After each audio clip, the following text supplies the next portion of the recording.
அஸ்ஸலாமு அலைக்கும் வரஹ்மத்துல்லாஹி தஆலா வபரகாத்துஹு.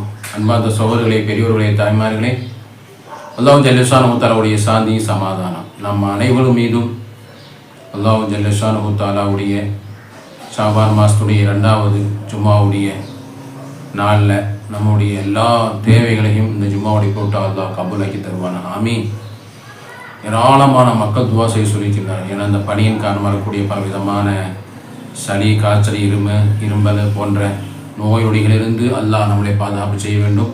ஒரு புனிதமான ஒரு ஜும்மாவுடையினால், அதுவும் பராத்தை எதிர்பார்த்து கொண்டிருக்கக்கூடிய ஒரு ஜும்மா, அருமையான அல்லாஹ் ஜல்லஷானஹு தஆலாவுடைய இந்த ஜும்மாவை வேகமாக எழுந்து சுன்னத்தான நியத்து வச்சு குளித்து குத்தாடைகள் அணிஞ்சு அத்துரு பூசி ஜும்மாவுக்கு நேரமாகவே சூரத்து கவுஃபு ஸலவாத்துகள்லாம் ஓதி அந்த ஜும்மாவுடைய பள்ளிவாசலை வந்து அமர்ந்து கொண்டு அந்த ரஹ்மத்து பரக்கத்தான அந்த ஜும்மாவுடைய எல்லா பாக்கியங்களும், ஹஜ்ஜுடைய சிறப்பு, பெருநாளுடைய சிறப்பு, குர்பான் கொடுக்கக்கூடிய சிறப்பு, மலக்குமார்கள் பதிவு செய்யக்கூடிய ஒரு சிறப்பு, இந்த மாதிரி உண்டான சிறப்பு தனிப்பட்ட ஒரு நாள் தான் இந்த ஜும்மாவுடைய நாள். எல்லா உலகம் முஸ்லிம் எல்லோரும் சிறப்பான இந்த ஜும்மாவுடைய சிறப்பை அடையக்கூடிய தௌஃபீக்கு வல்லோர் அந்த மாலை நந்தா உரிவார். ஆமீன். இன்னைக்கு பார்க்க இருக்கும் தலைப்பு பராத்து ராவுடைய ரஹ்மத்து, மலக்குமார்கள் இறங்கக்கூடிய ஒரு ரஹ்மத்தான ஒரு வீடு. அது சில வீடுகளில் மலக்குமார்கள் அல்லாஹ்வுடைய ரஹ்மத்து இறங்காத வீடாக உள்ளங்களையும் வீடுகளையும் சொல்லக்கூடிய ஒரு தலைப்பு தான் இன்றைக்கு பார்க்கக்கூடிய தலைப்பு.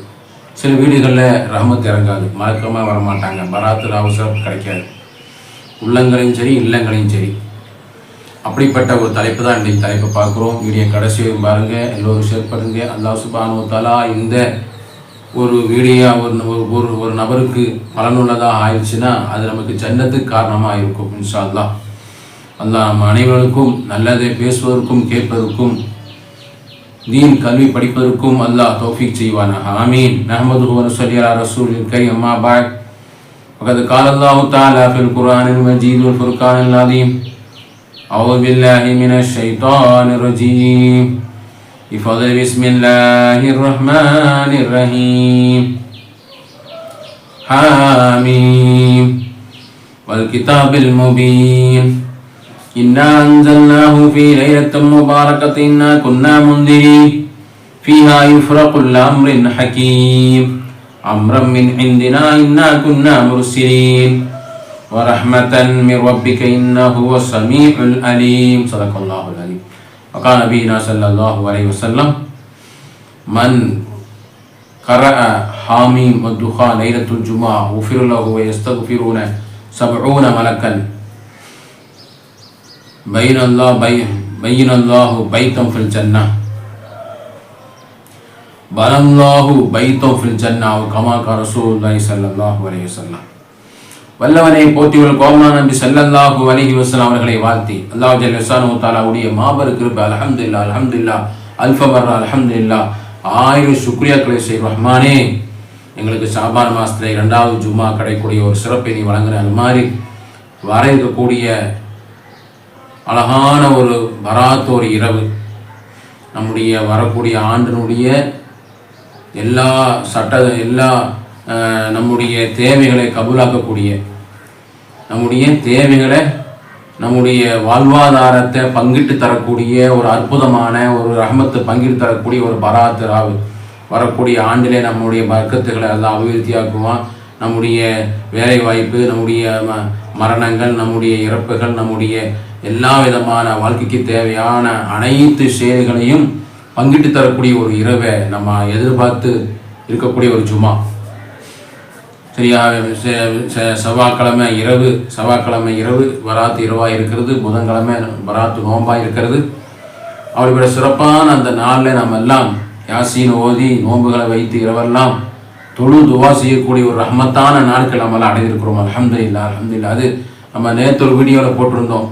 யாசீன் சூறா ஓத முடியாதவங்களுக்கு, ஓத தெரியல, இன்னும் அவங்களுக்கு வந்து பெண்களுக்கு வந்து மென்சஸ் நேரங்களில் ஓத முடியாத அசுத்தமான நேரங்கள் இருக்கும். அந்த நேரங்களில் நம்ம என்ன செய்கிறது, அந்த 3 யாசீன் பதிலாக 100 ஸலவாத்துகளை ஓதி, 100 ஸலவாத்து நமக்கு நீளமான ஒரு பரக்கத்தான வாழ்க்கைக்காக ஒரு 100 ஸலவாத்து ஓதி அந்த இடத்துல நம்ம துவா செய்வது. அது மாதிரி இன்னொரு 100 ஸலவாத்து ஓதி ரிசுக்கு ஹலாலான ரிசுக்கு தருவதற்காக வேண்டி ஒரு 100 செலவாத்து. அப்புறம் 3வது 100 செலவாத்து ஓதி நம்ம பலா முசீபத்து நோயிலிருந்து பாதுகாப்பு தேடக்கூடிய அந்த 100 யாசீன் மாதிரி 300 செலவாத்து ஓதி ஓத முடியாதவங்களுக்கு அது நிகராக ஓதலாம் என்று நம்ம இமாம் பெருமக்கள் கித்தாபை எழுதி பதிவு செய்து உள்ளார்கள்.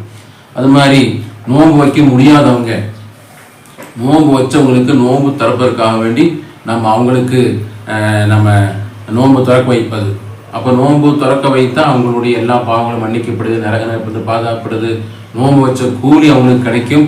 அது அந்த நோன்பு வச்ச கூலி அது வச்சவங்களுக்கும் கொடுத்தவங்களுக்கும் எந்த நன்மையும் குறைக்கப்படாது என்று நம்ம நோன்பு நாசத்தை ஹதீஸில் பார்த்துருக்கோம். அதனால இமாம் பெருமக்கள் எழுதுவாங்க, யாசீர் முடியாதவங்களுக்கு செலவாத்துகளை ஓதி அதுக்கு நிகராக நீங்கள் துவா செய்யுங்க, சுத்தமாக இருந்து துவா செய்யுங்க. அது மாதிரி நோம்பாளிகளுக்கு நோன்பு துறப்பு கொடுத்து அவங்களுக்கு கண்ணியப்படுத்தி அந்த நன்மையை அடைந்து கொள்ளுங்கன்னு சொல்லி எழுதுகின்றார்கள். அது நான் பார்த்துட்டோம். அடுத்து பெருமான சிலதாரை சொல்லுவாங்க, இந்த ஷாபான் மாதத்தில் அதிகமாக நன்மை கிடைக்கக்கூடிய ஒரு சூறா, அது குர்ஆனில் 44வது சூறாவான 44வது சூறா 59 ஆயத்துகள் கொண்ட சூரத்து துஹான். 114 சூறாக்களில் 44வது சூறாவான சூரத்து துஹான் 59 ஆயத்து கொண்ட சின்ன சூறா தான். புனிதமான இந்த பராத்து நாளில் லேத்து கதிர் நாளில் இறக்கப்பட்ட அது சம்மந்தமாக பேசக்கூடிய சூறாக்கள். இன்னா அன்சல்னா ஃபீ லைலத்துல் கதிர் நம்ம சூறாவை அதிகமாக ஓதுவோம். அந்த சூறாவும் அதிகமாக ஓதுவது, சூரத் துஹான் அதிகமாக ஓதக்கூடிய நாள்கள் தான் இந்த நாளில் இருக்கிறோம். அப்போ அப்படிப்பட்ட ஓதக்கூடியவர்களுக்கு ஏராளமான சிறப்புகள் கிடைப்பதாக ஹதீஸில் எழுதுகின்றார்கள். நபி ஸல்லல்லாஹு அலைஹி வஸல்லம் மன் கரஹ ஹாமி துஹான் லைலத்துல் ஜுமாத்தி உஃபிரு லஹு வயஸ்தக்ஃபிரூன 70 மலக்கன் பனல்லாஹு பைத்தன் ஃபில் ஜன்னah. அதாவது ஹாமி துஹானில் ஹாமின்னு சொல்லக்கூடிய துஹான் சூறாவை எவர் ஓதுவாங்களோ அவங்களுக்கு இந்த லைலத்து ஜும்மாவுடைய நாளில், இந்த ஜும்மாவுடைய நாள் அது மாதிரி சாபாவுடைய நாள் நம்ம எப்போதும் ஓதக்கூடிய நேரத்தில் நம்ம ஓதுகின்ற பொழுது உஃபிருல் ஆகக்கூடிய எல்லா பாவங்களும் மன்னிக்கப்படுது. இஸ்தக்ஃபிரூன 70 மலக்கா 70,000 மலக்குமாறு நமக்கு அவை பாவ மன்னிப்பு தேடுகின்றார்கள். அது மட்டும் இல்லாமல் பனல்லாஹு பைத்தன் சொர்க்கத்தில் ஒரு வீடு நமக்கு கட்டித்தரப்பு ஃபீல் ஜன்னா, சுவர்க்கத்தில் ஒரு வீடு நமக்காக வேண்டி கட்டி வைத்து விடுவார்கள் என்றும் ஹதீஸ் நமக்கு பார்க்க முடியாது. அதனால் அதிகமான துஹான ஓதுவது, அதுவும் குறிப்பாக ஃபஸ்ட்டு வரக்கூடிய 8 ஆயத்துகளை நம்ம என்ன செய்கிறது, 8 ஆயத்துகளை நம்ம 8 தடவை நம்ம அந்த 8 ஆயத்தை 8 தடவை ஓதிட்டு அதுக்கப்புறம் சூரத் துஹானை ஓதுவது. இப்போ ஏராளமான சிறப்புகள் இந்த சூரத் துஹாவினை 70,000 மலக்குமா நமக்காக வேண்டி பாவமன்னிப்பு தேடக்கூடிய ஒரு சிறப்பான ஒரு சூறா தான் சூரத்து துஹான். அதுவும் ஓதலாம். இன்னா அன்சல்னா ஃபீ லைலத்துல் கத்ர் அந்த சூறாவும் ஓதலாம். இந்த மாதிரி சூறாக்களெல்லாம் ஓதி நேரம் கிடைக்கின்ற பொழுது அதிகமாக நன்மைகள் இருந்து, குறிப்பாக ஜும்மாவுடைய நாள் மற்ற நாடுகள் நேரம் கிடைக்கும் போது சூரத் யாசீன் ஓதுற மாதிரி சூரத் துஹான் அதிகமாக ஓதி பாருங்க. ஏராளமான சிறப்புகள் இருக்கிறது. அதை நீங்கள் இன்ஷா அல்லாஹ் நியத்தை வச்சு ஓத ஆரம்பிங்க. அது மாதிரி 4 விதமான வீடுகளில் ரஹ்மத்து இறங்கப்படாது. குறிப்பாக சொல்லப்போனால் உள்ளங்கள் இல்லங்கள் மலக்குமாருடைய ரஹ்மத்துகள், பராத்துடைய ரஹ்மத்து வராத்தே கிடைக்காது கூட சொல்லுவாங்க. அப்படிப்பட்ட ஒரு 4 விதமான வீடுகள். அதில் முதலாவது சொல்லுகின்ற பொழுது உருவம் உள்ள ஃபோட்டோக்களை வைத்திருக்கக்கூடிய வீடுகள். உருவப்படம் நம்ம எல்லாம் அறிஞ்சிருக்கோம். அதாவது ஆனை மாதிரி உள்ள படங்களை வீட்டுக்கு முன்னாடி வச்சுருப்பாங்க, கொத்தி வச்சுருப்பாங்க, மயில், சிங்கம், அந்த மாதிரி காளை, அது மாதிரி குதிரையுடைய அந்த படங்கள், சிலைகள் கேட்டுக்கு முன்னால் வச்சுருப்பாங்க. பெரும்பெரும் வீடுகளில் கேட்டுக்கு முன்னாடி ஒரு அழகாக காவடி வச்சுருப்பாங்க. அந்த மாதிரி சிலைகள் ஃபோட்டோக்கள் இருக்கிற வீடுகளில் ரஹ்மத்தான மலக்குகள் வரமாட்டாங்க அப்படின்னு சொல்கிறாங்க. உள்ளங்களை இல்லைங்களையும் நம்ம பரிசுத்தமாக வச்சுருக்கணும். எந்த விதமான ஒரு இந்த மாதிரி சிறுக்கு செய்யக்கூடிய ஃபோட்டோக்கள், சிறுக்கு செய்யக்கூடிய அந்த வடிவம் அமைக்கக்கூடிய அந்த சிற்பங்கள் அழகான வைக்கிறாங்க. ஆனால் நமக்கு அது மலக்கு மாதிரி வரமாட்டாங்க. அது அழகான முறையில் அதை தெரிஞ்சு அதை அப்புறப்படுத்தி கொள்ள வேண்டும். அது எல்லாம் நம்மெல்லாம் பாதுகாக்க வேண்டும். ஒன்றாவது ஃபோட்டோ உருவம் உள்ள சிலைகள் உருவம் உள்ள வீடுகளுக்கு ரஹமத்தான மலக்குகள் ரஹமத்துகள் வராது அப்படின்னு தெரிஞ்சுக்க. 2வது உறவு முறையே பேணுதல். நம்முடைய மாமா மச்சான் அண்ணன் தம்பி சின்ன ஒரு பணங்காசு எடுத்ததுக்காக வேண்டி இப்போ கொடுக்காமல் இருக்கிறதுக்காக வேண்டி நம்ம வந்து சண்டை போடுவது, சண்டை போட்டு பேசாமல் இருப்பது.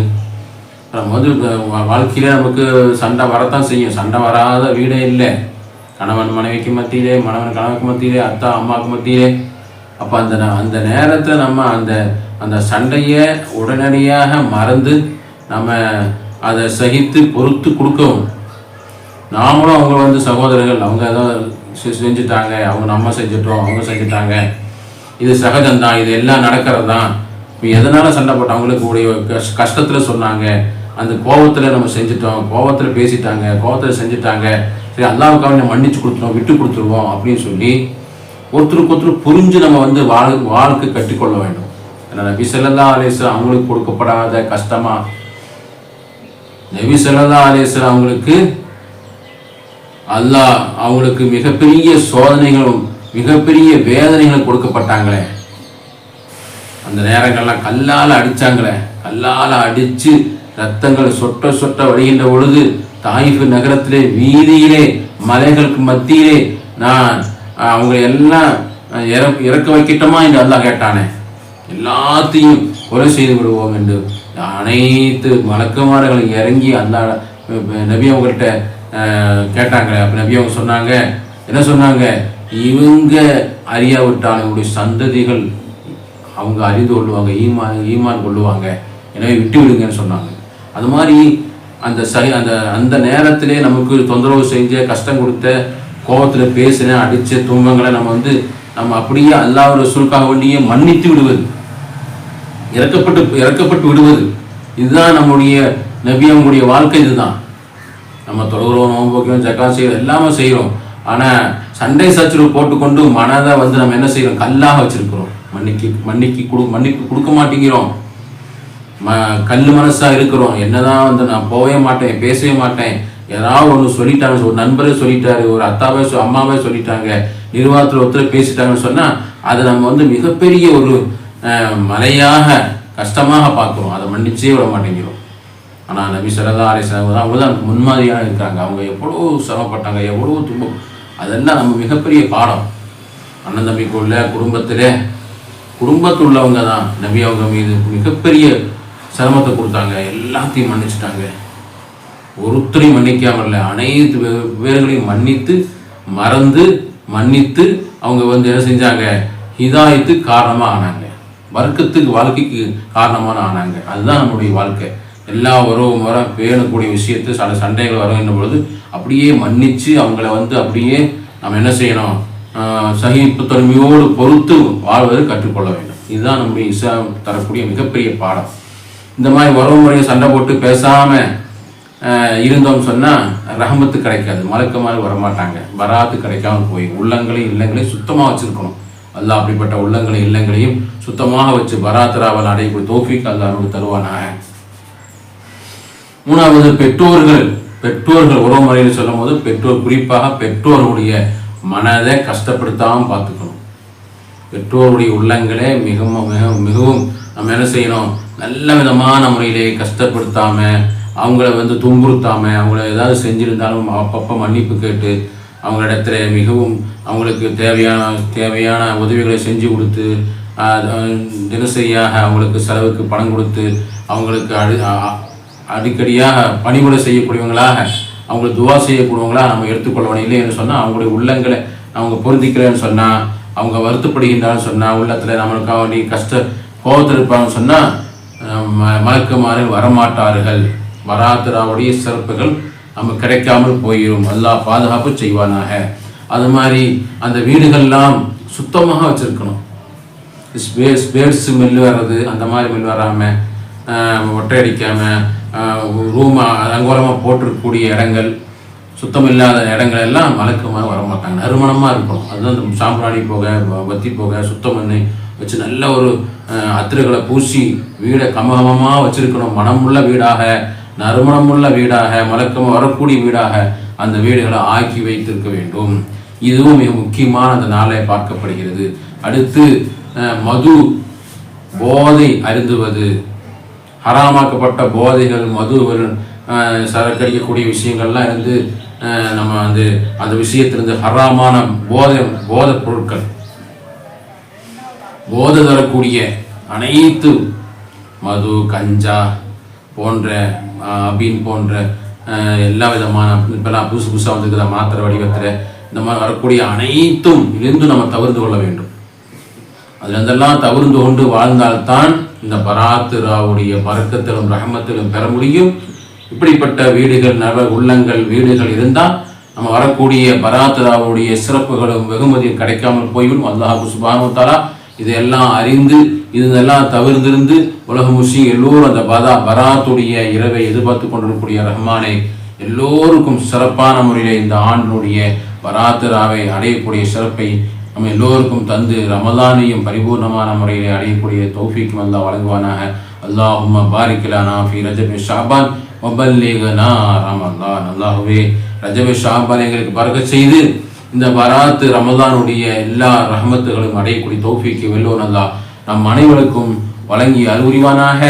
ஆமீன் ஆமீன் யா ரப்பல் ஆலமீன். வ ஆகிரு தஅவானா அல்ஹம்துலில்லாஹி ரப்பில் ஆலமீன். அஸ்ஸலாமு அலைக்கும் வரஹ்மத்துல்லாஹி வபரகாத்துஹு.